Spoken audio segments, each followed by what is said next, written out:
Good morning. The December 6, 2023 meeting of the Board of Estimates is now called to order. For folks with us today, I ask that you please ensure that your electronic devices are turned off or at a minimum put on silent to not destroy or interrupt today's proceedings. For those that are online, as we go through the agenda today, if it's an opportunity to speak or testify, please state your name very clearly, the organization you're coming from, and the board will allow you to begin at that time. At this time, I will ask our amazing clerk, Ms. Celeste Amato, for any corrections, additions, and noted extensions to today's agenda. The floor is yours. Thank you, Mr. President. Good morning, everyone. This morning, we have the following changes, corrections, and walk-ons to note for the agenda. We have a correction to item 2310774, informal solicitation 8,000, sole source, TerraTrack environmental management software. On March 15th, 2023, the board approved SB 10774. Under the action end date, we are striking January 31, 2024, and inserting January 31, 2025. And in the background information, the following language is being inserted. This contract has 3 one-year renewal options. Again, that was 10774. We have a correction to 14245 from the Baltimore City Fire Department. This is a grant award, FY23, Emergency Management Performance. Under background information, please strike FY22 and insert FY23. We have a correction to SB 14346, a position creation for the Department of Public Works. Under amount and source of funds, we are striking $1,222,538.55 and inserting $611,269.27. We are also striking cost center 0802 and inserting cost center CCA 001365, ARPA operational support. And we have a correction to SB 14344. This is a position to creation for the Department of Public Works. Under amount and source of funds, we are striking $708,502.10 and inserting $354,251.05. We're also striking cost center 802 and inserting cost center CCA 001365, ARPA operational support. We also have 3 walk-on items this morning, and they are as follows. SB 14511. This is a memorandum of understanding for AFSCME Council 3 and Local 44 AFL-CIO for fiscal years 24 through 25. SB 14568. This is a memorandum of understanding for AFSCME Council 3 and Local 558 community health nurses and nurse practitioners for fiscal years 24 through 25. And SB 14571, this is a memorandum of understanding for AFSCME AFL-CIO Council 3 and Local 2202 for fiscal years 24 and 25. We have received 1 statement of opposition for item 14430, Department of Public Works rejection of bids for project 1387 water contract number 1283. Water main replacement and rehabilitation at Baltimore Street, Smallwood Street, and Reisterstown Road vicinity. A statement of opposition was received from R.E. Harrington. We have the following deferrals and withdrawals to note this morning. For SB 14206, Department of General Services, Task Assignment 3, Project 1905 Market Center Garage Renovations. This item has been withdrawn by the agency. SB 2314442, Board of Estimates, 2024 meeting schedule. This item has been withdrawn by the agency. SB 2313356, Project 1246, Department of Transportation, final renewal, Automated Traffic Enforcement System, ATVES, with MRA Digital LLC. This item is being deferred until December 20th at the request of the Comptroller. SB 2313355, Project 1246, Department of Transportation, final renewal for Automated Traffic Enforcement System with American Traffic Solutions, Inc., doing business as Vera Mobility. This item is being deferred until December 20th at the request of the Comptroller.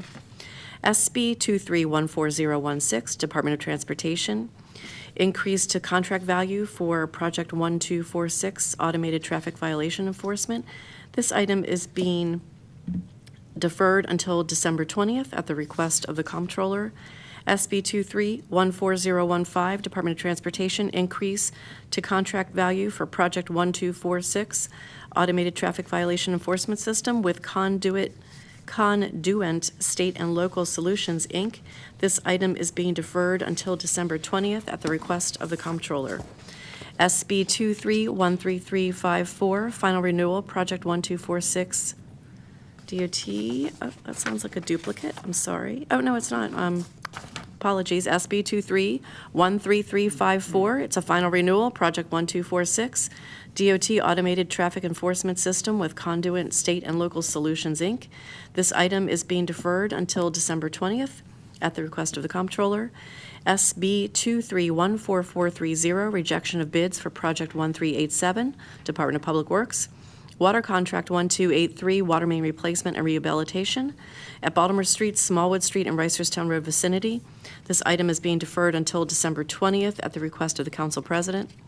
SB 23-14288, payment in lieu of taxes, request for Perkins 3, 1516 Claremont Street. This item is being deferred until December 13th at the request of the Council President. And SB 23-14373, payment in lieu of taxes, request for Irvington Woods Apartments, 4100 Potter Street. This item is being deferred until December 13th at the request of the Council President. The following items are appearing on the non-routine agenda this morning. SB 14414, Department of Audits, Biennial Performance Audit of the Department of General Services for fiscal years ending June 30, 2022 and June 30, 2021. SB 14325, Department of Human Resources, Employment Contract for Leonard C. Bays, Health Department.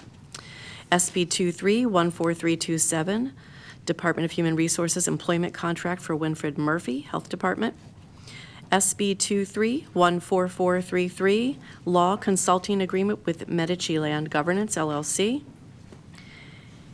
SB 23-14511, Office of the Labor Commissioner, Memorandum of Understanding for AFSCME Council 3 and Local 44 AFL-CIO, fiscal years 24 through 25. SB 23-14568, Office of the Labor Commissioner, Memorandum of Understanding for AFSCME Council 3 and Local 558 Community Health Nurses and Nurse Practitioners, fiscal years 24 through 25. And SB 23-14571, Office of the Labor Commissioner, Memorandum of Understanding for AFSCME, AFL-CIO, Council 3, and Local 2202, fiscal years 24 through 25. We have the following abstentions to note this morning. The Honorable Mayor Brandon Scott is abstaining on the following items. SB 12672, Health Department Agreement with Johns Hopkins University. SB 13447, Health Department Agreement with Johns Hopkins Harriet Lane Clinic. SB 23-13860, Health Department Agreement with the Johns Hopkins University Center for Communications Programs. SB 23-13796, Health Department Agreement with the Johns Hopkins University John G. Bartlett Specialty Practice. SB 23-13240, Health Department, Johns Hopkins Rails Health Center at KIPP Family Planning, Maryland Department of Health. And SB 23-12338, Health Department Agreement with Johns Hopkins University John G. Bartlett Medical Case Management. The Honorable President Nick Mosby has no abstentions to note this morning. The Honorable Comptroller Bill Henry is abstaining on all travels listed on the board agenda this morning. We'll post a copy of those abstentions online rather than read them all to you out loud. We have no abstentions to note for the City Solicitor, Ebony Thompson, and we have no abstentions to note for the Director of Public Works, Richard Luna. Apologies. We also have the following no votes to note this morning. The Honorable President, Nick Mosby, is voting no on the following items on the agenda this morning. SB 23-14278, grant agreement with Baltimore Hotel Corporation for Hilton Baltimore Inner Harbor. SB 23-14248, First Amendment to grant agreement with Bethel Outreach Center, Inc. SB 23-14249, First Amendment to grant agreement with Project Place, Inc. SB 23-14217, First Amendment to grant agreement ARPA with Neighborhood Housing Services of Baltimore, Inc. SB 23-13990, grant award with the Walters Art Museum Foundation, Inc. for new humidification project. SB 23-14410, amendment grant agreement ARPA Train Up Civic Works, Inc. SB 23-14403, amendment grant agreement Per Scholas, Inc. SB 23-14404, amendment grant agreement Biotechnical Institute of Maryland, Inc. SB 23-14236, First Amendment to Contract Number B5000, 6484, Copper Cable Installation, Maintenance, and Repair Services. SB 23-13845, Grant ARPA Monsi FY24HH MedStar Health, Inc. SB 23-13886, Grant ARPA Monsi NAMI Metropolitan Baltimore, Inc. And SB 23-13884, grant ARPA Monsi for St. Agnes Healthcare, Inc., HVIP for fiscal year '24. Mr. President, that concludes our opening statement for this morning. Thank you so much, Madam Clerk.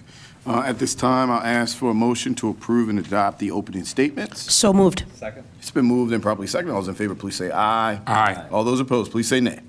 The ayes have it. The opening statement has now been adopted. I now would like to direct the board's attention to a memorandum from my office dated December 4th, 2023, identifying matters to be considered as routine agenda items, together with corrections, additions, abstentions, and no votes that have been noted by our clerk. I will entertain a motion to approve the items contained on the routine agenda for today. So moved. Second. It's been moved and properly seconded. All those in favor, please say aye. Aye. All those opposed, please say nay.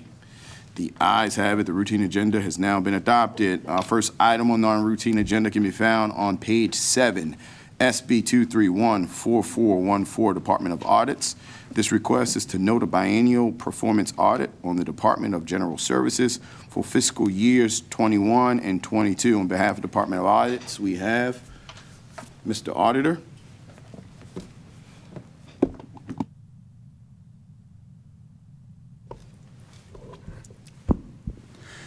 Good morning, Mr. President, Mr. Mayor, Mr. Comptroller, honorable board members. My name is Josh Pash, the City Auditor, and I'm here to present the biennial performance audit of Department of General Services. Oh.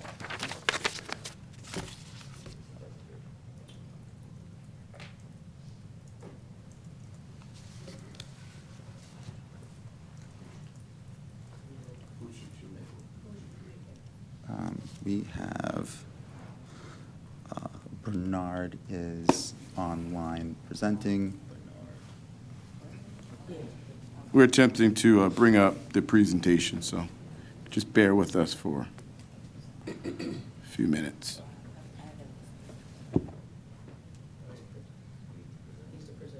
Yes.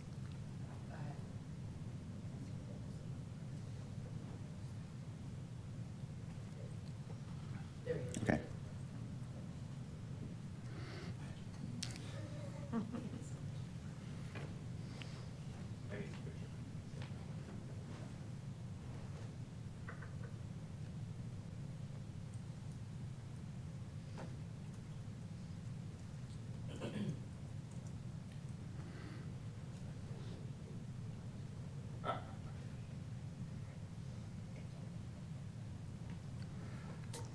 Can we go to the next slide, please?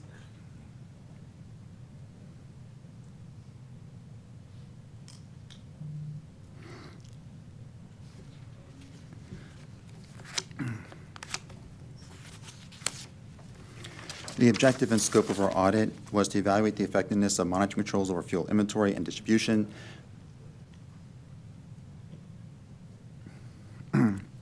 We look at fiscal years 22 and 21. We looked at DGS Fuel Systems Group under Fleet Management, and we also looked at selected agencies for their role in fuel usage. That was the Fire Department, Rec and Parks, Police, Housing, Transportation, and Public Works. Next slide.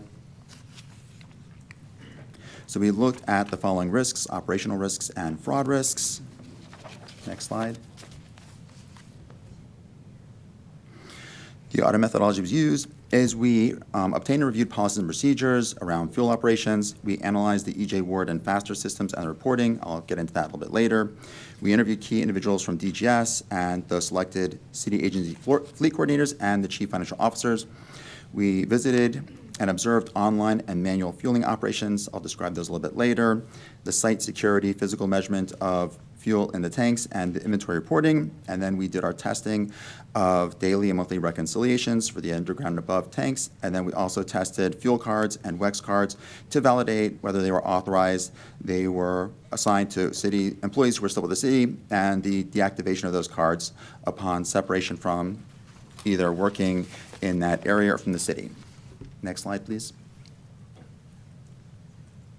So to provide some background, the background's going to be a little bit more extensive today to give context. So DGS operates 4 online fueling stations. Online means they are connected to a central IT system, which is the EJ Ward system. 3 of those sites have underground tanks and 1 has above the ground tank.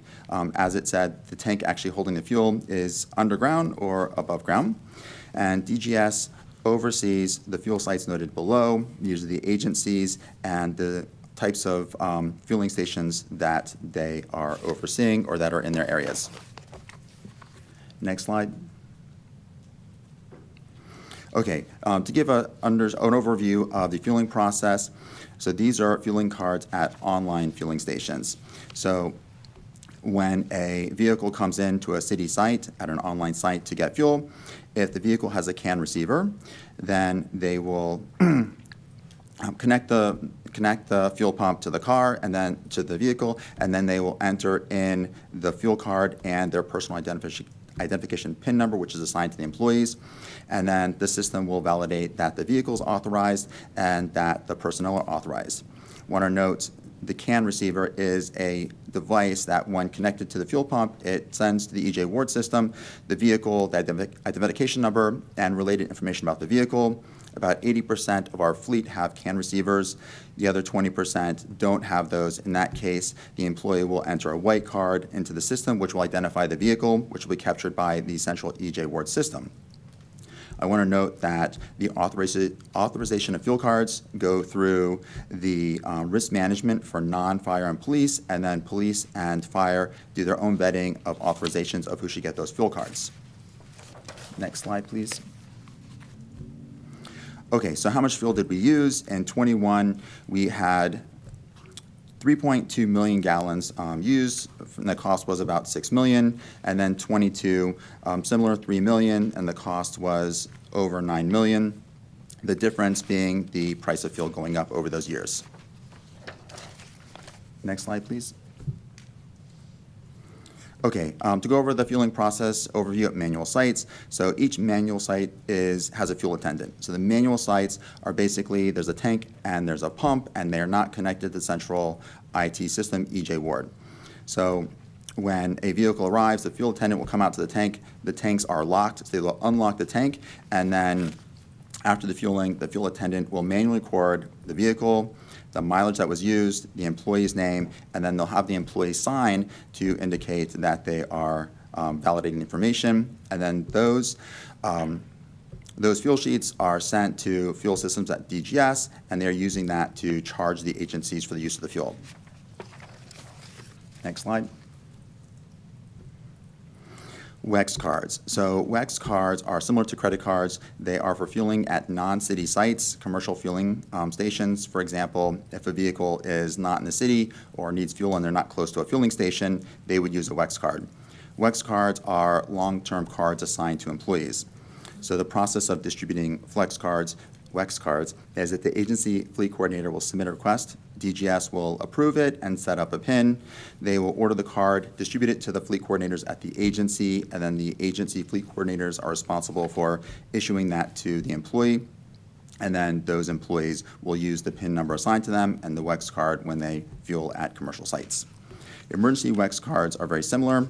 They are short-term, and those cards are not ordered independently when assigned, but they are on hand with DGS. So to assign those, agencies will complete a form requesting it from DGS.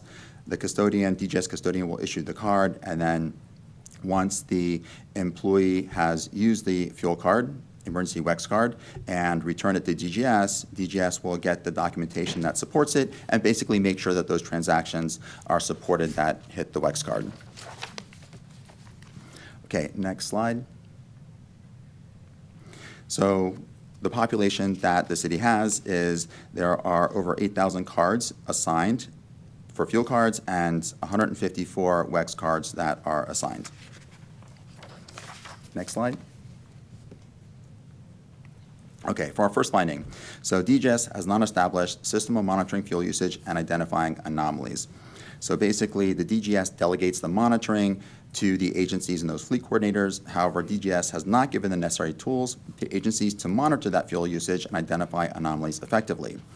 The effect is that the city may not be able to detect misappropriated fuel or fuel not used for intended city business.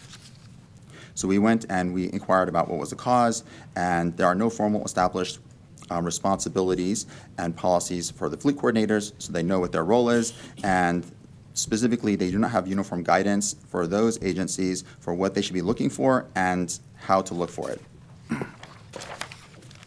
Next slide. Okay, so recommendations. Recommend the DGS to work with agencies to identify key monitoring controls or fuel usage and identifying anomalies. Therefore, they understand what the agency is concerned about and then what DGS overall is concerned about, and coming to a meeting of the minds there, and then to basically establish those into the EJ Ward system so that they can be automated, and then develop uniform guidance across the city for fleet coordinators for fuel usage monitoring, and provide training, basically letting the fleet coordinators know what they should be looking for and how to look for it. Next slide. Okay, our second finding was that key controls to identify inventory shrinkage are not effective at certain fueling sites. So we noticed that DGS did establish standard operating procedures for daily and monthly reconciliations of fuel inventory. However, these are not being done consistently at all fueling sites. Specifically at manual sites, 3 of the 6 manual sites did not stick or physically measure the fuel and convert those to total gallons, and they also do not perform the monthly reconciliations. For the above-ground sites, all 6 online above-ground sites did perform daily reconciliations. However, 4 of them did not do the monthly reconciliations. The 2 that did used to be underground and have continued that practice as instructed by DGS. For online underground sites, all 5 underground online sites did perform daily and monthly reconciliations. However, they only investigate material variances after 2 consecutive months of variances. Then we did testing. We tested the daily and monthly reconciliations, and we found significant exceptions and inconsistencies among the online above-ground sites and online underground sites. And then we asked about independent surprise visits, which is DGS coming out to the site and making sure that everything is operating as intended, and then confirming the amount of fuel that they are recording is actually located there, just to give that independent set of eyes. Next slide. Okay, so what's the effect?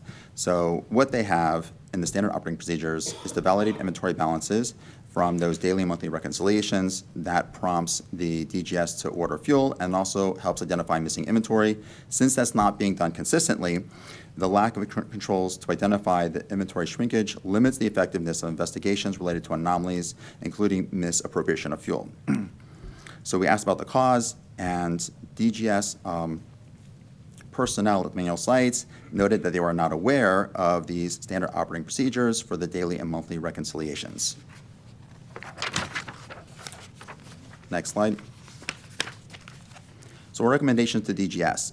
Training for the site supervisors and fuel attendants in charge of tracking fuel, clarify the standard operating procedures for those daily and monthly controls, and then to establish and implement standard operating procedures for periodic independent surprise visits at fueling sites, and to determine whether the standard procedures are working and implemented at each of the sites. Next slide, please. Okay, our third finding. we found that authorization, deactivation, and emergency card inventory controls are not working effectively to restrict city employees for city business. We found that DGS did not maintain all documentation to support authorization of fuel and WEX cards selected for review. Basically, we looked at the cards that have been issued and looked for that they were properly authorized, and I will get into the numbers next.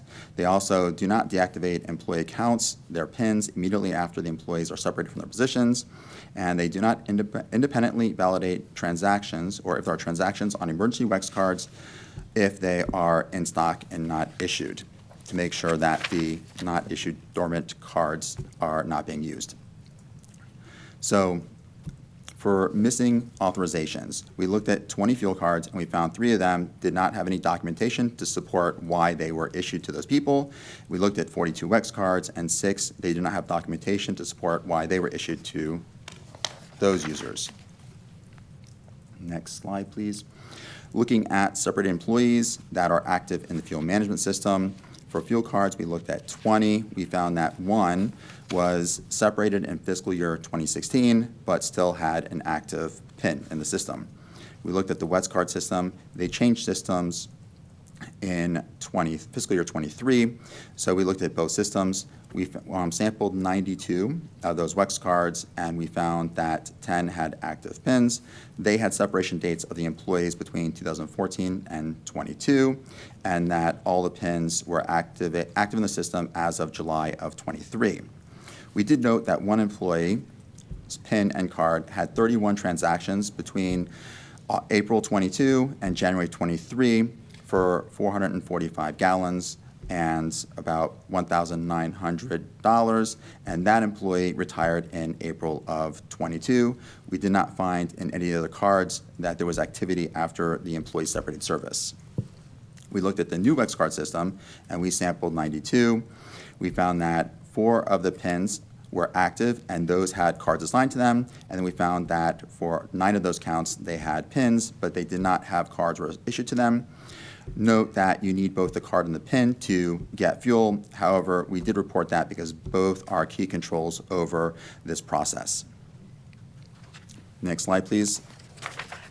So what's the effect? Without effective controls over PIN and WEX card inventory, misuse of fuel cards, misappropriation of fuel is increased and may go in undetected.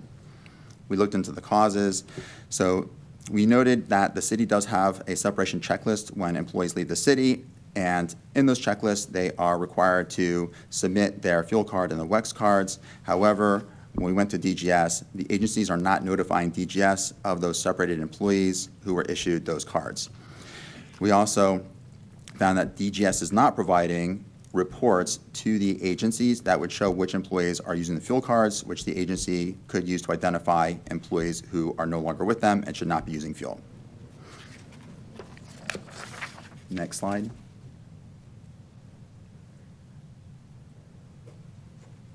Next slide.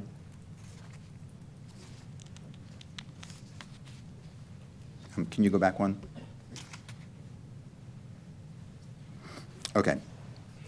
To go into more detail about the emergency WEX cards, so the DGS is a custodian, and they are validating the transactions of who it's distributed to. But as I mentioned, the cards that have not been issued, there's no review to make sure those cards are not being used.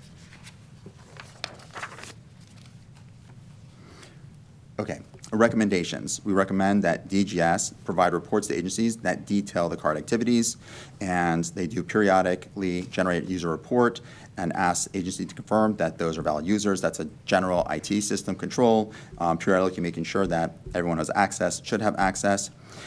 To implement formal process that requires agencies to notify DGS of employee separation. So when an agency does collect those fuel cards, they are notifying DGS so that they can deactivate those employee PINs. And then to establish citywide policies and procedures for those above, and then also to establish a process for emergency WEX cards that have not been issued, and to make sure that there is no use, and to document that process and control structure. Next slide, please. Our fourth finding, security cameras are not deployed at all manual sites. So as I mentioned, the manual sites have less controls than the automated sites, and we noted that 3 of the 9 sites did not have cameras. We did note that they did have other physical security measures, such as a fuel attendant on site to make sure that people coming in, we noticed that the fuel pumps are locked, that the entrance to the site is locked, and that the perimeters do have a fence. What is the effect? So unlike the automated sites, these manual sites do not require fuel cards, and they don't require pins, and a lack of cameras at manual sites limits the ability to provide investigations if anomalies are detected later on in the review of reconciliations or otherwise. A recommendation is that DGS consistently deploy cameras at all fueling sites. Next slide, please. Okay. We noted that the city paid for 2 municipal golf courses that are independently operated and managed by a nonprofit organization. So since 1985, Baltimore Municipal Golf Corporation they received from the city these golf courses to run, and they've been separated from the city. So they are in charge of their own fuel inventory management and fuel purchases. We did note that from fiscal year 17 to 23, that DGS paid for fuel at 2 of these. There was 5 in total, golf courses. And the agreement between the city and the Baltimore Municipal Golf Corporation is that the nonprofit is responsible for all operating costs, including fuel. So what's the effect is that the city paid out around $50,000 for 2 of those 5 golf courses between the years of fiscal year 17 and 23. What's the cause? DGS personnel noted that they were unaware that the nonprofit was responsible for their own fuel costs and continued to pay the invoices for the Mount Pleasant location and the Pine Ridge golf courses. Recommendation is that DGS improve their monitoring of fuel invoices to verify that when they're paying bills, these are only applicable to the city. And I will take any questions that you have. Thank you, Mr. Auditor. Why wasn't any of the recommendations or findings associated with increasing the amount of can-sievers in the car? So they have deployed 80%. That is left as a management decision, and we did not go into that. We did not do a cost-benefit analysis to determine if that was basically a cost-benefit. So that's left with the DGS. Do you want to talk about that, Mr. Mayor? This might be a question, Mr. President, more for DGS than the auditor, but I think my first question was going to be to the same exact point, but I would also guess that a large amount of the ones that don't have CAN receivers are probably BPD and others that are not they're gonna be leased or rented vehicles. I just want to see what the percentage, what represent that 20% that doesn't have the CAN signaling. So I can get back to you on that. I don't have that Oh, information on hand. Is DGS Burkett, Director Attila is right behind you, but I can save all of my questions will probably be for DGS. Okay. Yeah, and I'll go right that way. The only other thing is, I seen such a small amount of, well, I thought it was a small amount, you can correct me if I'm wrong, of the fuel and wax cards that you guys took that sample of. I think it was like 20 and 42. What's the total percentage of the amount of cars that's based off of? Would you know that? Like, So is there it, was a like- total of 154 WEX cards and a total of 10 emergency cards. I thought we said 20, on one of the slides it said 20 fuel and 20 WEX, I thought, that you sampled. So that was that was a sampling we did to do testing. We don't test the whole population. Got it. I'm So trying we to just- figure out what is the whole population, do you know? So for the WEX cards is 154, 154. And then for the fuel cards, do you and know? that was over 8,000. 8,000? Yes, So out of 8,000, we only did a sample of 20. yes. Now statistically, is that a good sample amount? So we basically selected the sample based on risky areas and got a distribution of those. And based on the findings, we felt that we had identified the risk and that addressing that risk against the whole population would sufficiently put a control for everything. It just seems from a stat and prop perspective that 20 out of 8,000 might be hard to really come up with some level of correlation between if there is an issue to determine findings. You're saying no, that's not the case? So there are 2 methods of sampling. There is statistical, which does a percentage of the testing. Basically, we started with the 20 to determine if we were going to identify the risk. Basically, when auditors test, not required, but often, if you're testing a larger population and you come to identify that the exceptions are being prevalent, there's no reason to continue on because you've identified the risk that was there. So when we did our original test of sample of 20 cards, noting that there was the missing documentation, that's reported. There was also challenges in working with risk management and DGS. So based on that, we selected a smaller sample size, and as we did the findings, we felt that was sufficient to identify the risk and communicate it. The decision to do statistical sampling, which typically goes into our population, and subjective sampling is based on the risk. Since the fuel cards are consistently issued and consistently monitored in a consistent way, we felt that a sample of 20 would be sufficient because pretty much they're all handled the same way. Got it. Okay, thank you. Mr. Comptroller? Mr. Mayor?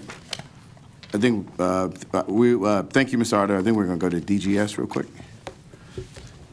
So I guess back to the original question I have for the auditor, why wouldn't we just try to deploy the canceivers, the canceivers in all cars? Well, good morning. Morning. My name is Berke Atila, Director of Department of General Services. So the canceiver comes in as we replace the assets. When we buy a new one, the new asset comes with the canceiver equipped on it. So the 80% number relates to our ability to be able to churn the entire fleet over once. So 80% is a big number, assuming that we have about 5,000 pieces of assets. And I can assure you that just like when we buy a new asset, it comes equipped with that. Is there any way to go back and for, I guess, some of our unique vehicles that I guess different agencies are holding on to for us to kind of install the canceivers there, or the cost just doesn't outweigh the benefit because it's so expensive to install them and the vehicles at its end of life? Is that the reasoning? Well, I'm going to rely on my chief of fleet to answer that question because I don't want to give you some wrong information. Yes, sir. Chief Obrar. Thank you.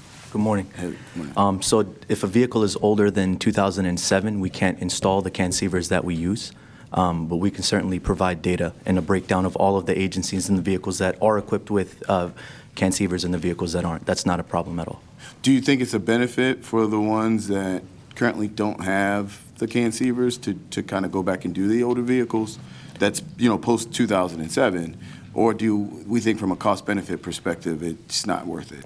Based on the findings, I think at this point, anything is a benefit, and we're open to that. But I will say most of those 2007s, depending on utilization, are going to be replaced any year now. Yeah. So it wouldn't be worth the investment from a financial standpoint. So that would be like the cost-benefit analysis on it.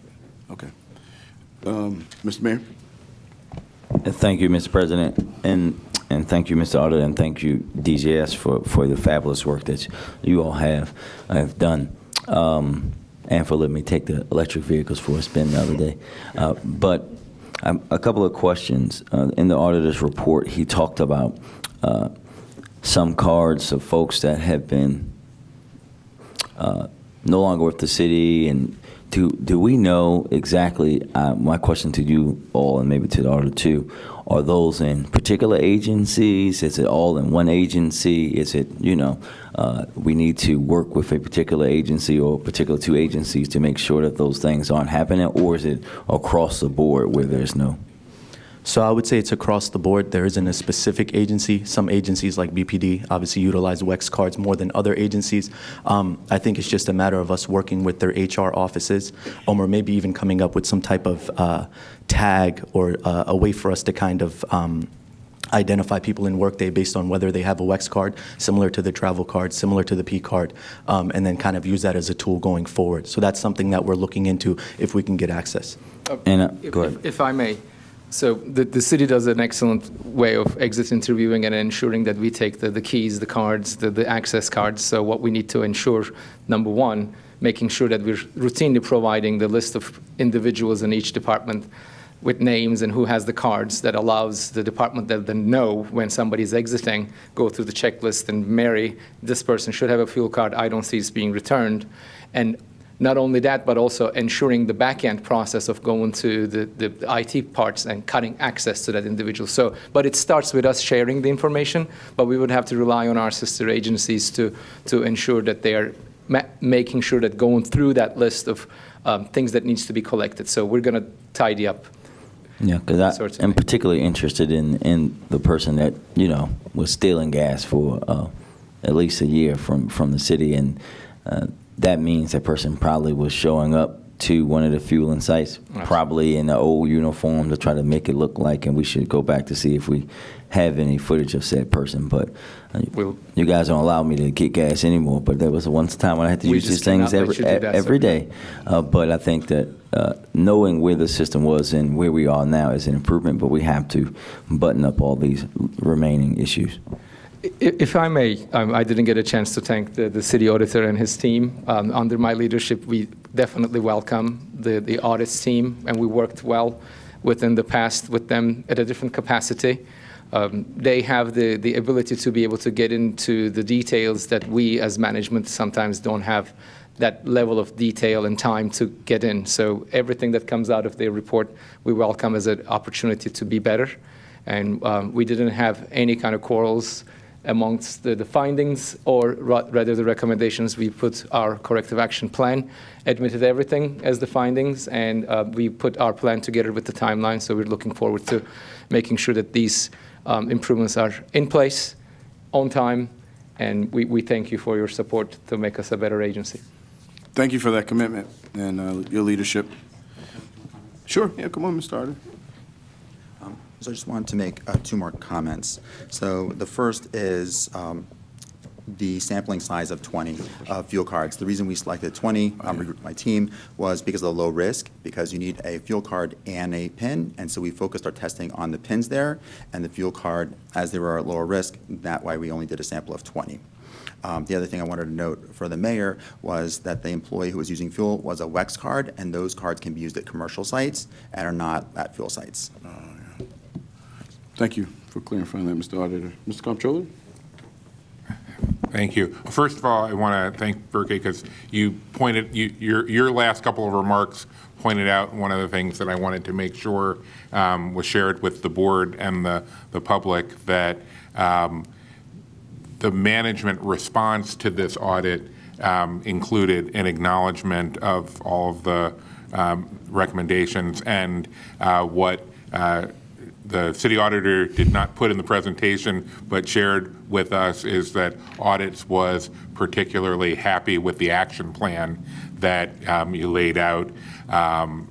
We don't always get that level of immediate willingness to implement recommendations and address issues from all of our agency partners post-audit. And so definitely this is a great example of how the biennial audits process can help the agencies make the improvements they know they need to make. I did want to check with something that I don't think audits is going to follow up on to make sure DGS follows up on it, which is audits identified that DGS is paying invoices for fuel at 2 of the golf courses. What I was curious about is the golf corporation also paying invoices for the fuel at the 2 courses at the city? Is it like, it was hard to tell from what we knew whether the problem was, for some bizarre reason, the city was being billed in 2 of the 5 cases, or for some bizarre reason, the fuel supplier is double billing. Well, that's an excellent question. I'm going to say I will trust but verify. Oh, yes. I will say now that probably they are not. There's no Okay. double billing, but we will not just guess, but we will verify, certainly, and report back through the audits or directly with you. I think you can just tell audits and they'll tell us. Will do. Thank you. The second question I had is, and I think the mayor and the council president have already spoken to the hope that the new policies will require not just not looking just for a requirement of a camera at all of the sites, but as you pointed out, you have to work with the different agencies that control the individual sites. And I did mention this very briefly in passing to the city administrator. I personally think that this is a good justification to reconsider the relationship between DGS and the agencies when it comes to the ownership and management of the fueling sites. I think that it's worth another conversation about whether it makes more sense for DGS to just own and maintain all of these sites and have them just all be city sites that may have additional benefits in terms of for the agencies that each have one or two, instead of them having to all go to theirs. If they could all go to a city site, then that might reduce the amount of gas used going from where the vehicle is actually doing work to its agency's fuel depot as opposed to some city fuel depot that's closer. I agree with you. In DGS, we try to embrace the scientific method. As the facts change, opinions should follow. So these findings have given us enough reason to reconsider some of the earlier decisions, why maybe a couple of the fuel sites have given full control to other agencies. And I am sure there was a reason for that. That was mainly for day-to-day operations and the ability to control the site in their full realm. But with these information in hand now, we already decided that to revisit an approach, how might we make it better? It has been my experience over the years that all agencies suffer from the desire to control everything that they need to do what they want to do, and sometimes have to be reminded of the benefits of collectiveness and central organization. So I stand ready to help you in making I that appreciate case. it. I also want to say just like sometimes DGS might be one of them. I'm not Yeah. excluding ourselves from it. Yeah, but we'll take care of you when you do that, too. I appreciate that. And then my last question was prompted, your fleet chief made a reference to the fact that you can't use the cancivers on vehicles from before 2007, which prompted the inquisitive nature of the comptroller to wonder how much of our fleet is from before 2007. And if you know that number off the top of your head, That will be interesting That'd if be you know. great. But if you could, that information, if you could send directly to our office, and if you could break it down by kinds of vehicles, like, are we talking, big yellow truck kind of vehicles, or do we actually have sedans, driving around that are 16, 17 years old? Yeah, so it'll mainly be Yeah.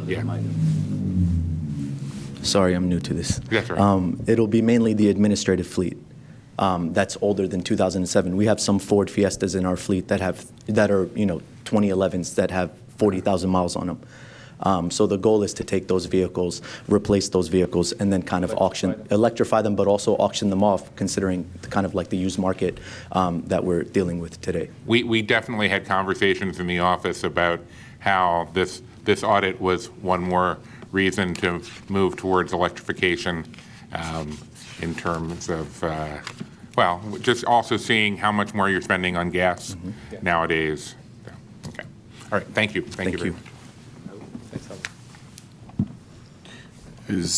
Do we have any additional questions or concerns?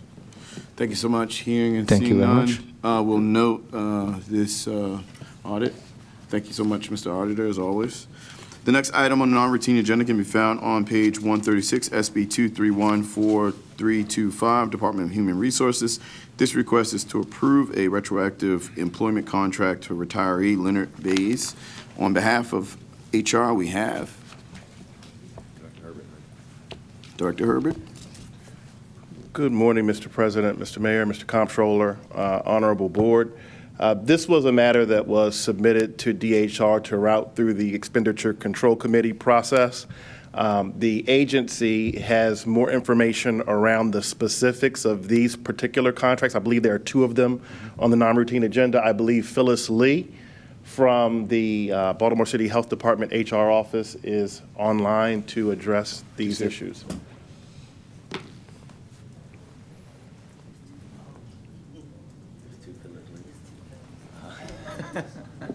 Pick one and see if it's her. Good morning, honorable members of the board. My name is Phyllis Lee, Baltimore City Health Department Human Resources Office. So our agency noticed that we had two contracts, Mr. Bays and Mr. Winifred, that were not submitted for FY23. This was clearly an oversight, so we decided to submit both contracts at the same time, the FY23 as well as the current year FY24. The employees have worked outside of the contract period, so this was us trying to correct the wrong by submitting the contract late. Thank you, Ms. Lee. I think we have a question from the comptroller. Thank you, Mr. President. I'm still not getting why was, I mean, when you say it was an oversight, like why was it not submitted before the beginning of the earlier of the contract dates? Like that. It was, I'm sorry. I'm sorry. So like we have one of the, it sounds like these employees worked an entire year and no one ever put their contract in, and just trying to find out why not. Yes, again, it was an oversight because of staffing turnover. That's it? It's an oversight Yes, due sir. to staffing turnover? Yes. Okay.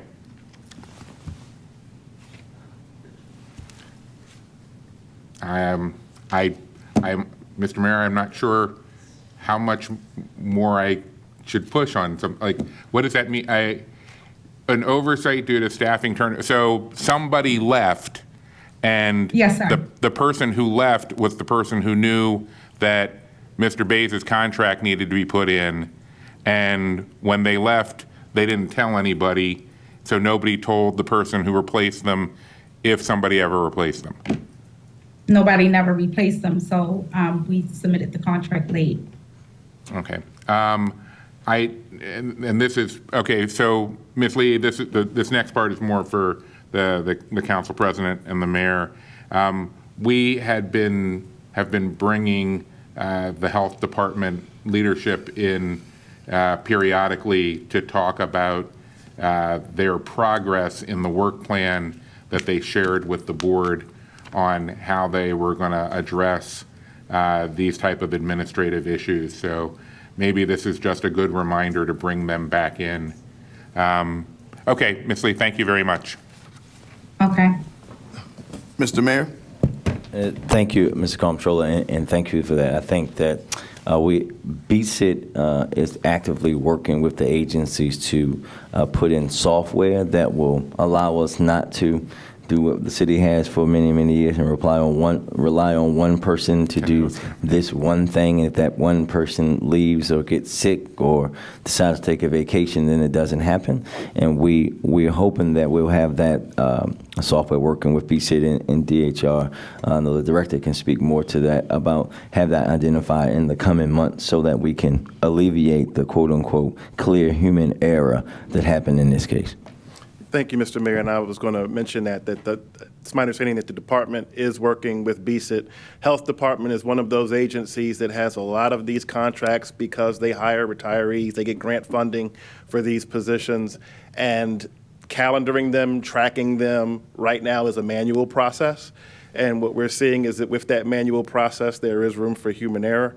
They are working with BSIT to develop software or to procure software that will allow them to better track these contracts and ensure that we don't have this situation where contracts are coming to the board after the expiration of the term. All right. Thank you. Thank you, Mr. Comptroller. Thank you, Mr. Director. If the board's okay, I think we're good to just vote out both. We're okay there?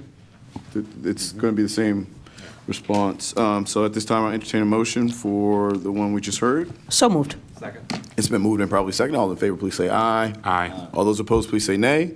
The ayes have it. This item's approved. Just for the record, I'm going to read in the next item that we just spoke about. The next item on non-routine agenda can be found on page 138, SB 2314327, Department of Human Resources.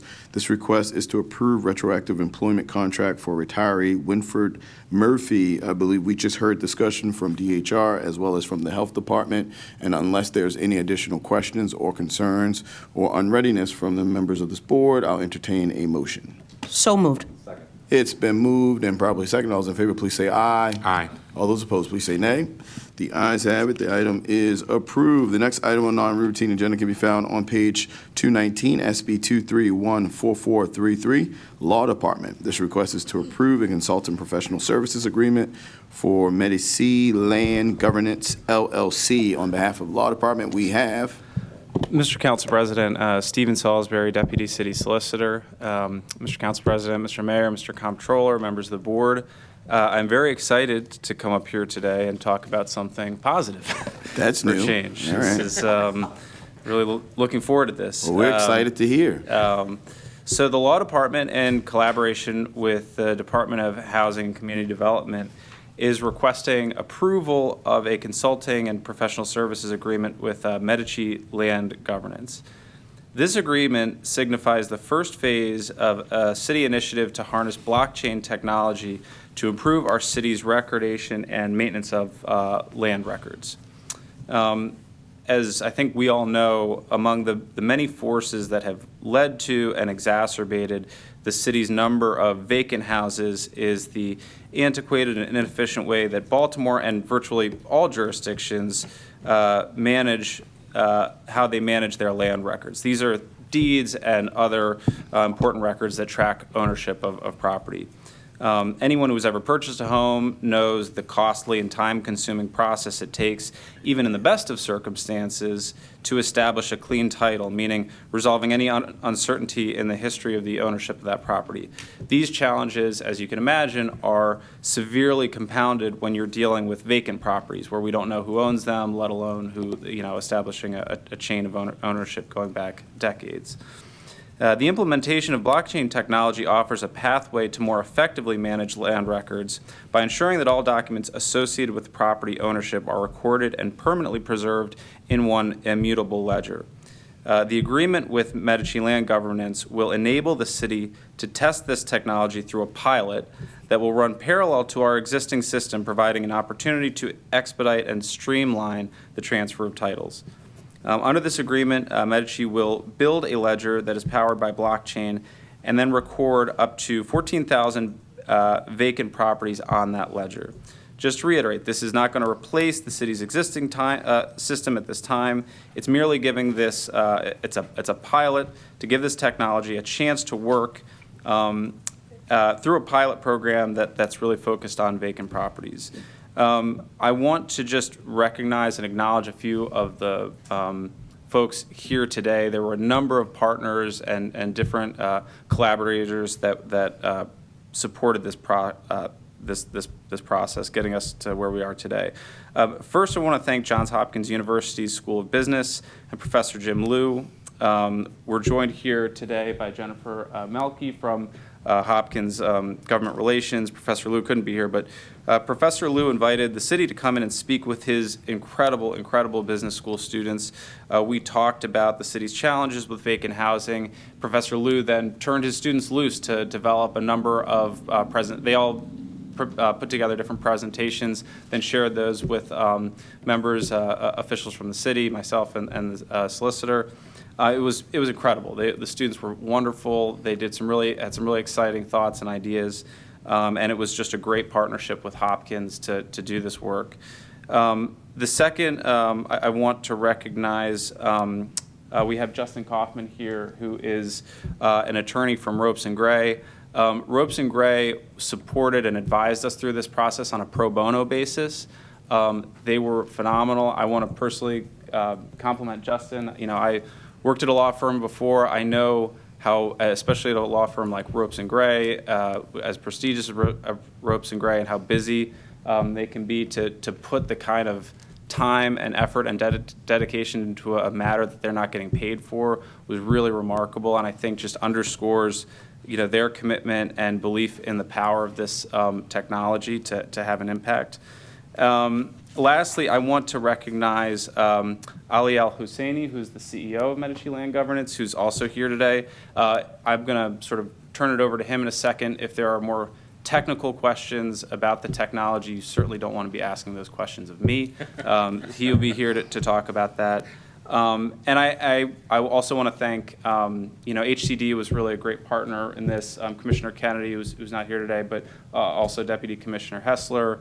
And lastly, the administration, who really, I think, recognized this and supported us, the mayor and the CAO who wanted to push this through. And then lastly, I'll just plug my boss. Yeah, I was waiting for really- it.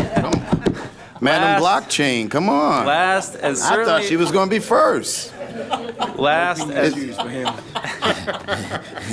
and certainly not least, I want to recognize my boss, who, from the first day that she got here, in the beginning of 2022, which, as we will remember, was immediately after the tragedy of the Stricker Street fire, when, you know, this was really, you know, at the forefront of everybody's mind. She, you know, anybody who knows the solicitor knows when she is focused on an initiative that's something that she's passionate about and she cares about, it is, she is absolutely dedicated and committed to getting that through. And she has been the sort of quarterback throughout this process, and I'm very happy to see that we were able to get us here today. And so I really want to just commend and thank her for that as well. So with that, you I'll turn it recovered. over- You made up. With that, I'll turn it over to the board for questions. First and foremost, thank you for this. I think one thing, because when people hear about blockchain technology, I don't know if the general public kind of really understands and knows what that is or what it means. But I think one of the bigger things that we get out of this as we go down this pilot, and hopefully what we can result from it, is kind of like deed entanglement, like some of those issues there. When we constantly talk about particularly underserved communities and the issues around property, you know, where we have our biggest amount of blight, where, you know, the racial red line has impacted us more severe than some other cities where we see like the economic apartheid as the byproduct of it. Is the generational wealth issue associated with those deed entanglements and a lot of times not having access to wills and documentation of that nature. So just kind of looking at it from that perspective, the question I have is not really technical, it's more operational. For new recordations, will they also go through this? I know that we're focused on vacants, but is it also an opportunity for a win-win for us to also capture as we go to the path of the new recordations? So under this pilot, we're just focusing on those 14,000 vacants. But absolutely, I think the hope is that, you know, over the longer term, that if this was something that worked and was effective, that it could be expanded. But I also want to make sure that I was just wondering, is it a missed opportunity, since we have to record the new deeds, that we just kind of bring them into the pilot as well? Thank you so much, Mr. President, and thank you so much. You've gotten it from the very first briefing, and I just appreciate your background on it. But yes, to answer your question, the reason why we chose at that time, roughly 14,000 vacant properties when we started, now we're at our lowest level. I think we're closer to 13,000. But we want to really see and measure the power of this technology. But my vision, of course, as you know, as we sat here earlier unanimously as a board, and we saw when we disqualified Metro for not paying subs for nearly, years, months, it also has the ability for us to utilize smart contracts so that when our primes are paid, also our subs are paid as well on self-executing contracts, which are smart contracts that are also operated by blockchain. But for us, just to look at this 14,000 to really, for a lot of people, to understand what the technology is, because a lot of people aren't as well versed as you are on the background of it and the power of it. But this allows us the opportunity to experience it, and we can look at these 14,000 that are currently going through the new docket, the interim docket, that within the first 90 days of getting here, working with DHCD and Councilwoman Ramos and Circuit Court to establish this docket, so we can now see, because we have a shorter amount of time that these houses are going through this docket, we can really see the power of when these properties are changing hands at least 3 times. You know, because first we have to get possession of the property, that's first. Second, then we're usually selling it to an investor, that's second. And then third, after they rehab it, they're selling it to an landlord or user. So that's 3 times the property is changing hands. And currently, right now, we are running title searches 3 different times, which is absurd. So it's the level of inefficiency here when we're talking about time, when we're talking about money, we're talking about the time, the insurance cost, the title insurance markup, the premiums that are grossly marked up. I won't steal Mr. Husseini's thunder, but there are so many different efficiencies that we can create from this. But we do want to measure it so we can have a small set so that we can say, this is the power, and then come back to you and look at expanding. Okay. But that was the vision. The only thing I'll say, Madam Solicitor, and to the administration, and maybe the owner of the company might have some input on here, is, you know, I'm a supporter of technology, you know, particularly when we talk about blockchain and metadata and where the world is shifting to in all industries, right?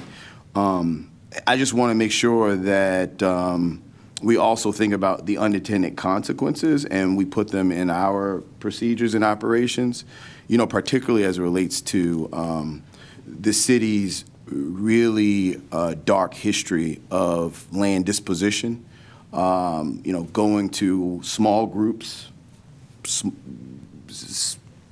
a few individuals, a few companies, but ensuring that from the educational perspective and accessibility of perspective, that this doesn't continue to tip the imbalance associated with equity as relates to land disposition. That's something that, you know, I've constantly spoken about on the council and, you know, through House Baltimore, and we constantly try to, you know, continue to push and identify how property is ultimately disposed of through the city.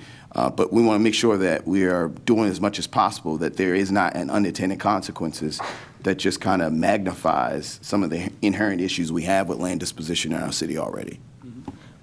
I completely understand that concern, and that's another use case. Again, I don't want to steal Ms. Husseini's thunder here, but the ability to tokenize property, right? One of the biggest issues and complaints that we have with real estate anyway is the illiquidity of it.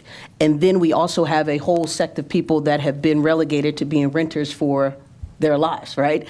And this technology enables people that normally would not be able to enter into that market because they don't qualify under that traditional system, in removing that intermediary or adjusting it so that they can actually take ownership in the revitalization that we are already dedicating millions of dollars to, right? So it's a different way of looking at it, and the equity piece is so important, and it's why I'm so passionate about it. And again, I don't want to steal his thunder, but I'm usually on a 10, I'm on a 20 today. The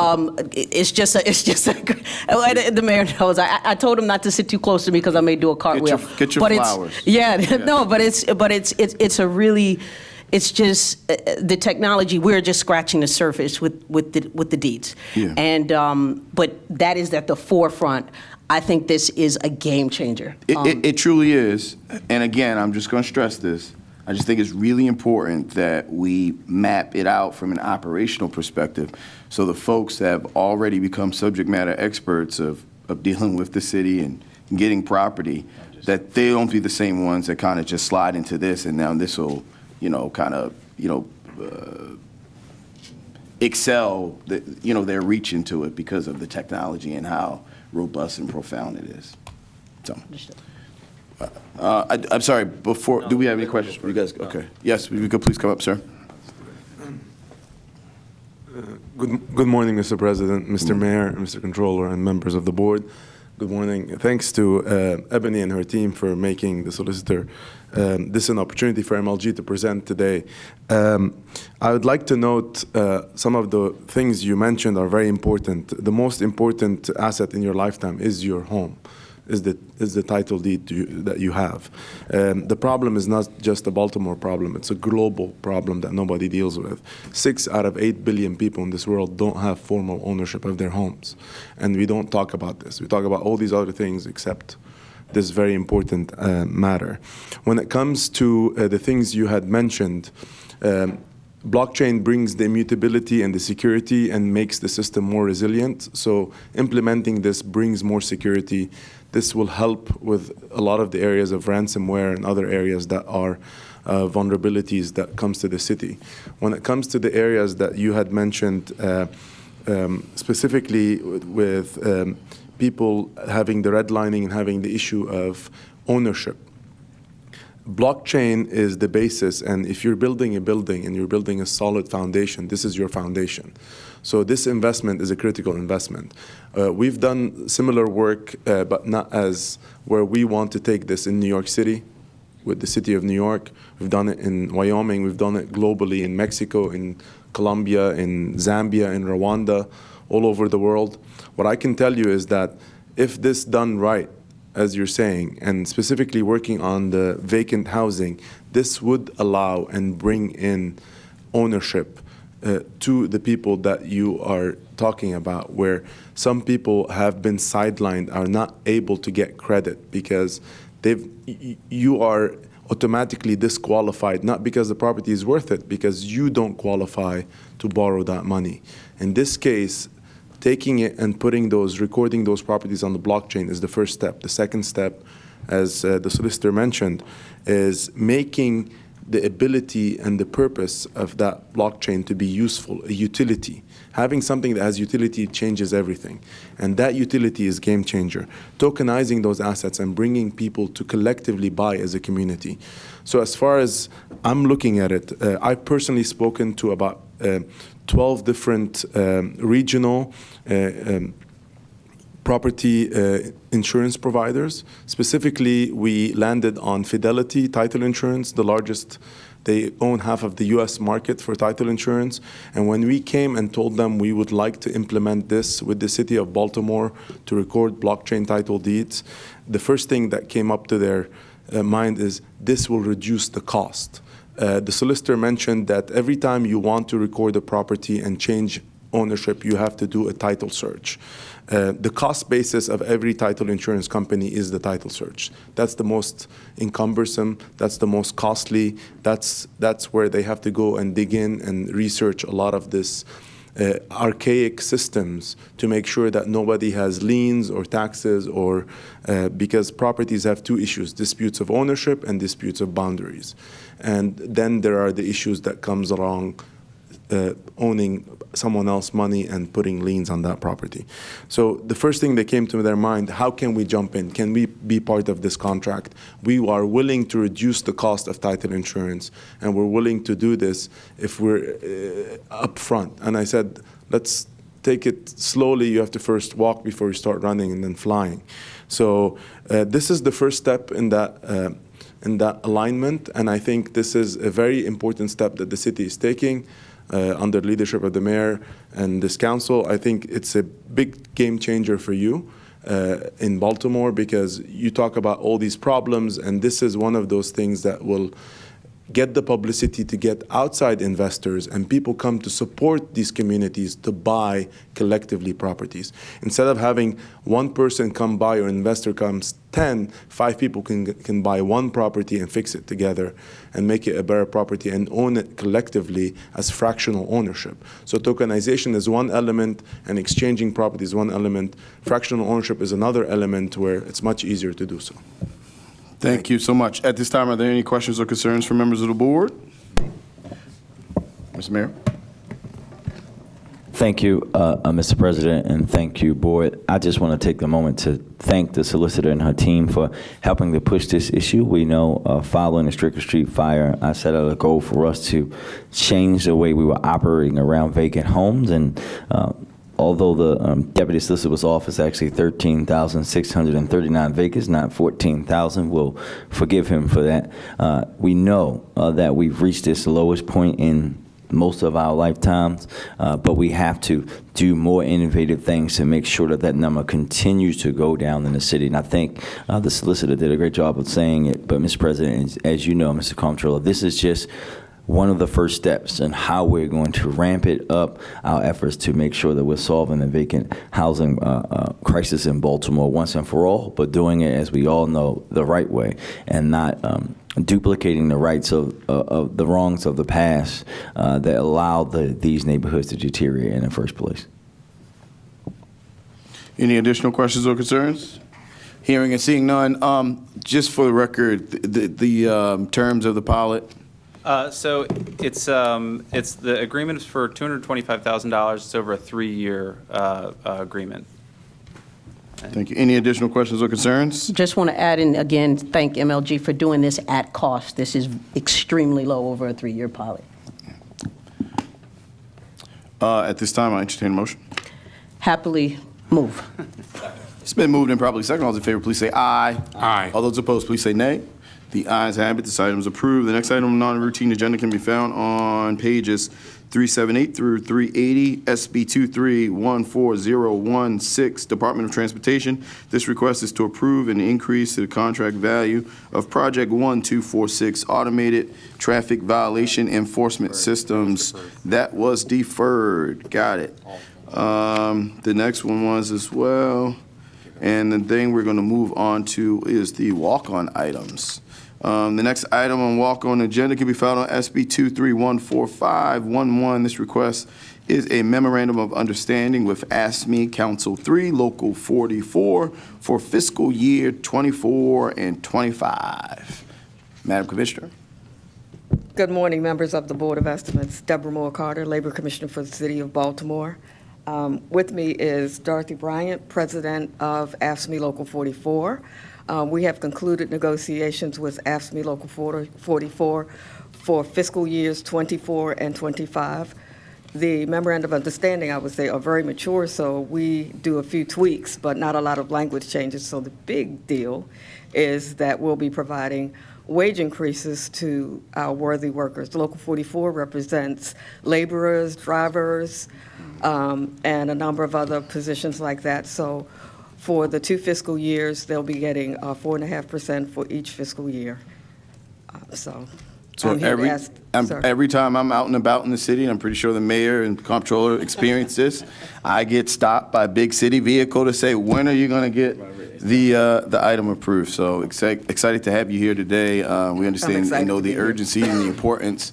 Particularly when we talk about morale, we talk about some of the conditions that our employees have to go through, and, you know, ensuring that we reward them and take care of them is truly, truly important. Mr. Mayor, do you have something to say?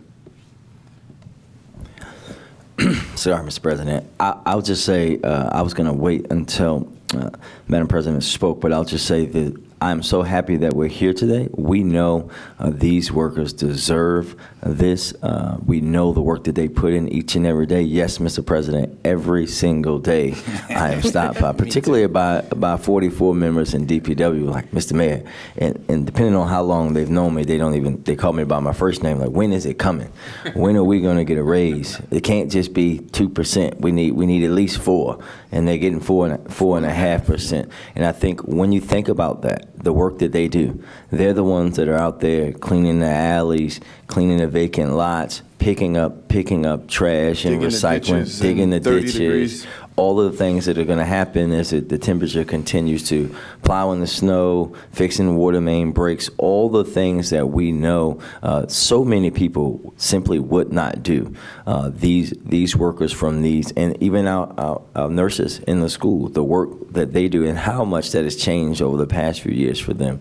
They, quite frankly, deserve this, and we're looking forward to continue to support them and their agencies and their bargaining units as they continue to do great work for the city of Baltimore. So thank you, Madam Labor Commissioner. Thank you, Madam President. I saw Stewart. I think he's gone now. Thank you and the entire team at AFSCME. I want to thank the CEO and the Deputy CEO and Finance for also working to make sure that we got this done in a timely fashion.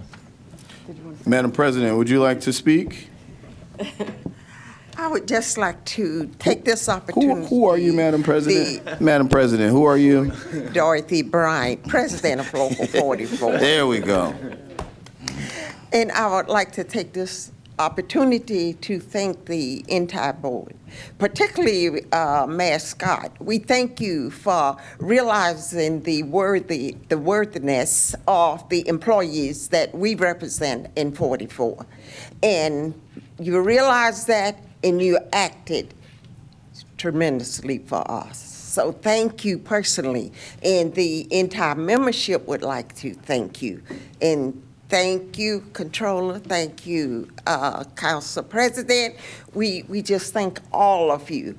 And the mayor has already stated, these are the workers that deserve every penny that they get. They are the ones that do the jobs that none of us would want to do or would be willing to do. But they do it gladly, and they do it with dignity. And we thank you, and thank you. Thank you, Madam President. Mr. Comptroller.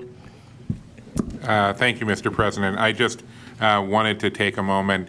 I would love to add to the chorus of praises and thank yous for the important work that AFSCME members do every day. I would also like to take a moment to thank Madam Labor Commissioner and her staff.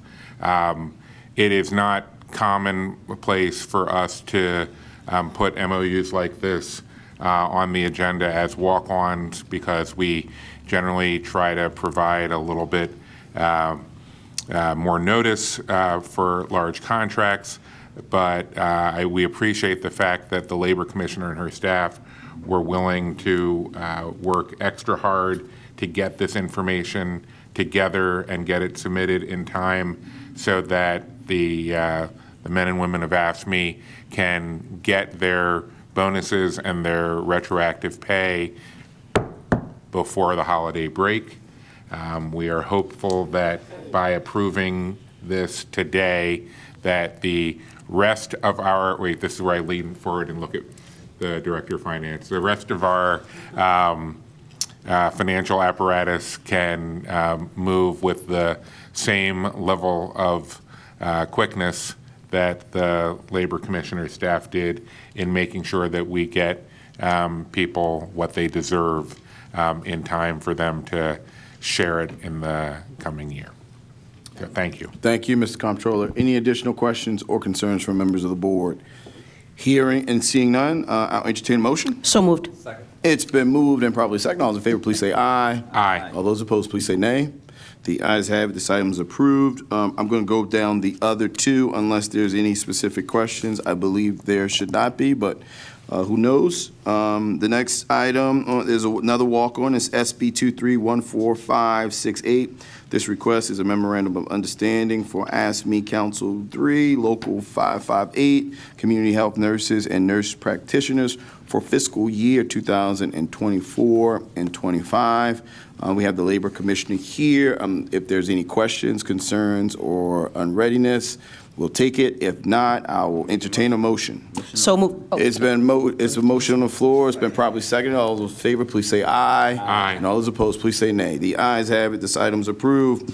The next item is another walk-on. It's SB 23-14571. This request is a memorandum of understanding for AFSCME Council 3, Local 2202, for fiscal year 2024-25. If there are any questions, concerns, or unreadiness, I ask that you speak them now. If not, we have a motion on the floor. Is there a second? It's been moved and probably second. All those in favor, please say aye. Aye. All those opposed, please say nay. The ayes have it. This item is approved. Thank you so much, Madam Labor Commissioner, for all your hard work. At this time, there's no new business before the desk of the Board of Estimates. We will adjourn. The next regularly scheduled meeting of the Board of Estimates will occur on Wednesday, December the 13th at 9 a.m. Baltimore, thank you for tuning in. We absolutely love you.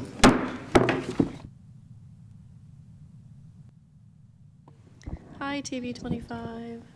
We're ready. Nah, actually, they pick up so well. We only need one mic on. Good afternoon, everybody. This is the Board of Estimates bid opening for December 6, 2023.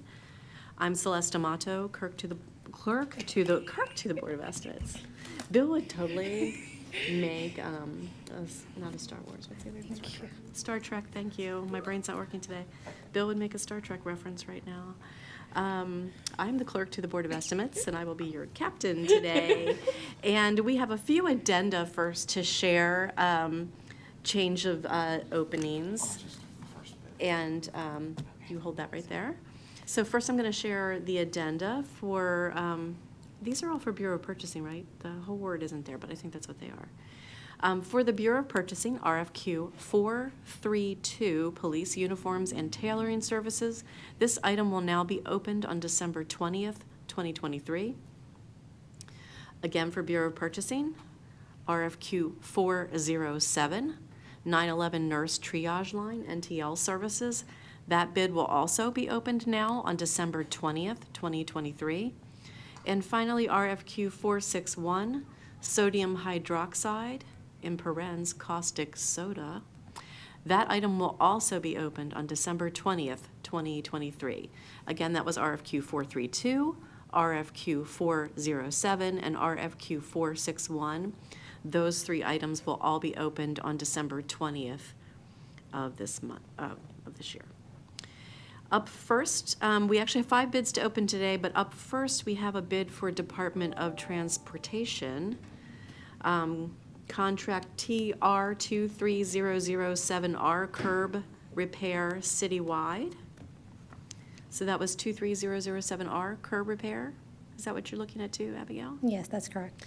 So just to remind folks that are watching and our team, because we're changing up teammates sometimes, I read out the contract number and what it's all about, and the team on either side of me are confirming that yes, we're looking at the right stack of bids. Abigail will share the bidder information and the bid amount, and then Casey verifies that there's a match on the copy she is looking at, and then I record that on this bid sheet that we publish later today. So again, that was DOT 2307R curb repair, and up first we have Santos Construction Company Incorporated.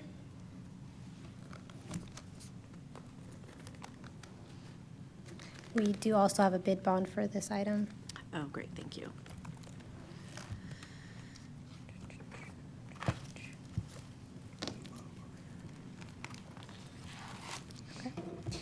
And that total is 662,890.00. Okay, that number was 662,890.00. That is correct. That bidder was Santos Construction Company, Inc. for $662,890.00. Yep, I double checked it. Match up the copy and the original and make a nice tidy stack. We're extremely careful with paper. And we can't wait till this is all digital, but until then.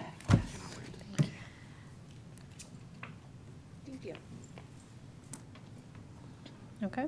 Yeah, so you can corral those two. All right. Up next is J Villa Construction Incorporated. This also has a bid bond.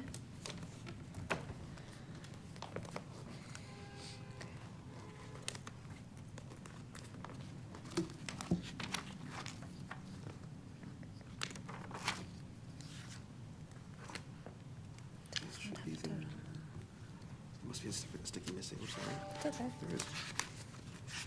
There should have been sticky on that. That's the. Okay, thank you. The total is 875,300.00.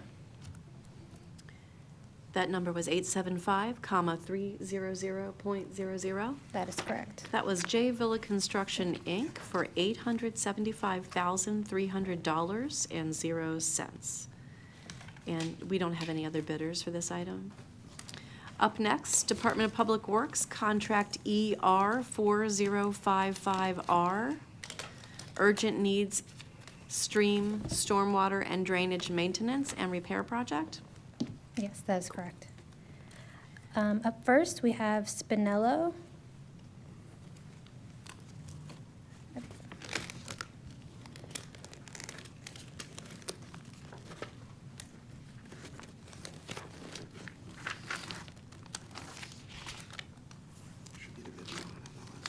I believe this item also has a bid bond. Right here.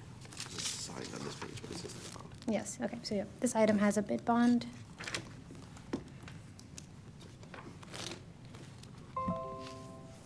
And that total amount is 5,933,000.00. That number was 5,933,000.00. So that was Spinello for $5,933,000.00.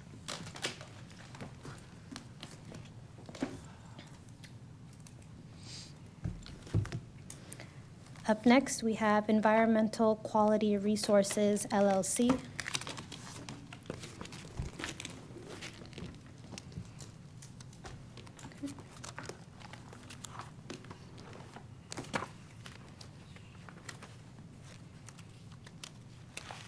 Okay. And that total is 6,580,107.10. And did that have a bid bond? Yes, it does. That number was 6,580,107.10. So that bidder was Environmental Quality Resources LLC for $6,580,107.10.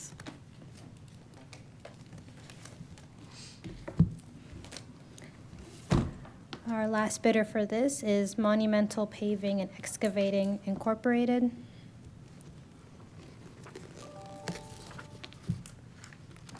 I believe this item has a bid bond.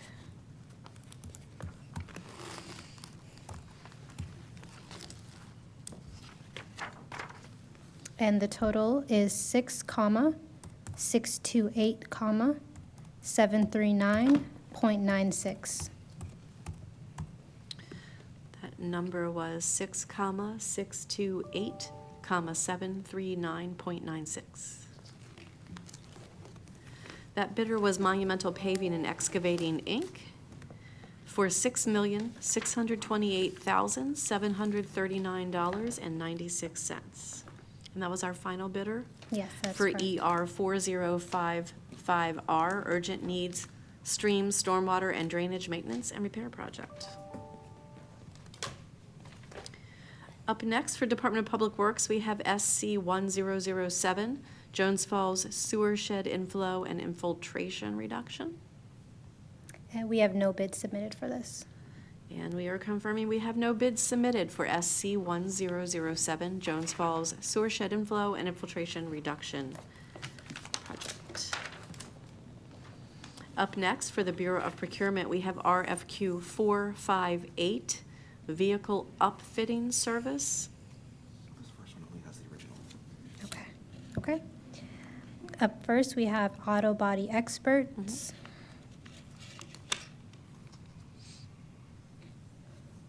Okay.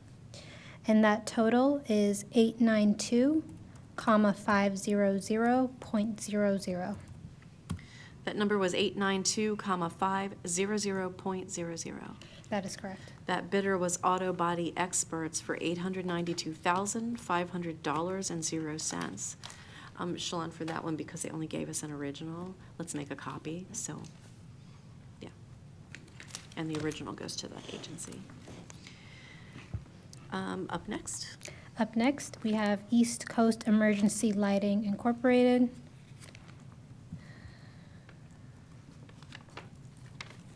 Okay. And that total is 518,400.00.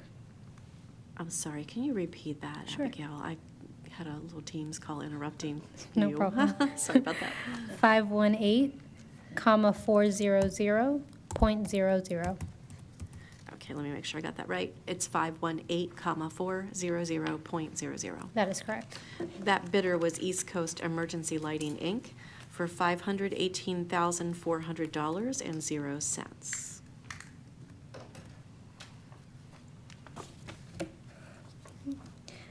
Up next, we have Mid-Atlantic Communications.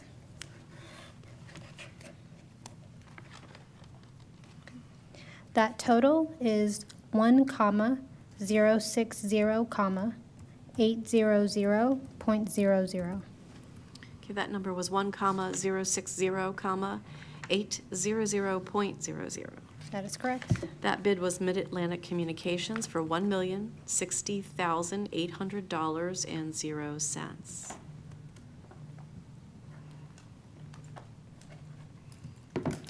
It's okay. It's the same person that's calling you. Yeah, that's what I figured. Somebody's trying really hard to get a hold of us by every means possible.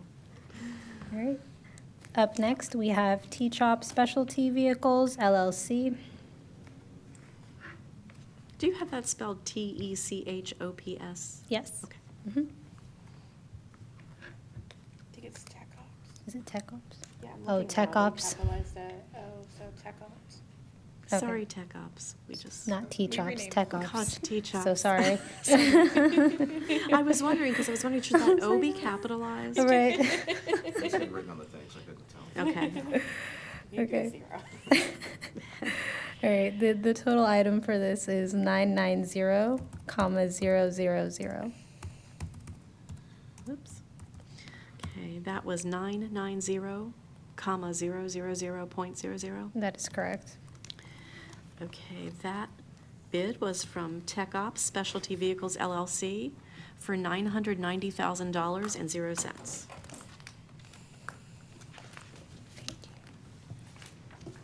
Okay. Our final bidder is Frontline Mobile Tech LLC. And that total is 10,300.00. That number was 10,300.00. That is correct. That bidder is Frontline Mobile Tech LLC for $10,300.00. And that was our final of 5 bidders for RFQ 458, Vehicle Upfitting Service. Up next, we have RFQ 326, sorry, that's for the Bureau of Procurement.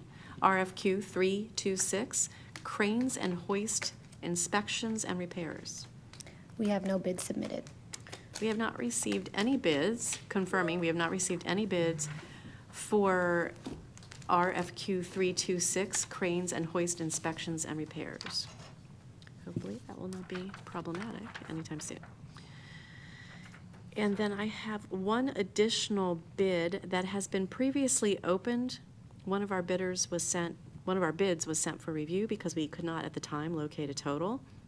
So I'm now just going to reread that entire bid into the record so that the complete picture of that bid and bidders is shared in this public forum. And bear with me, I'm just making sure I read from the correct tab. This was for Bureau of Procurement, RFQ 265. Is that the complete, that's the complete list? I thought it was longer. Okay. I can no longer remember, there's too many of these. Okay, so this is for Bureau of Procurement, RFQ 265, contract for mowing and debris removal for vacant lots and abandoned properties. And the bidders and their totals are as follows. Evergreen Landscape and Design Corporation for $3,702,000.00. Grassroots Landscaping for $6,547,500.00. P2 Cleaning Services LLC for $7,786,500.00. Smith Enterprises and Son LLC for $6,806,775.00. And Sparks Quality Fence Company for $7,236,000.00. Again, this bid sheet will be incorporated into this week's bid openings so that that information in its complete entirety will now be posted on our website. And that was our final bid announcement for today. Our next bid opening is on December 13th, 2023. Thank you all for affirming my desperate eye contact. We will see you again on December 13th at 12 noon, same channel. Thanks, everybody.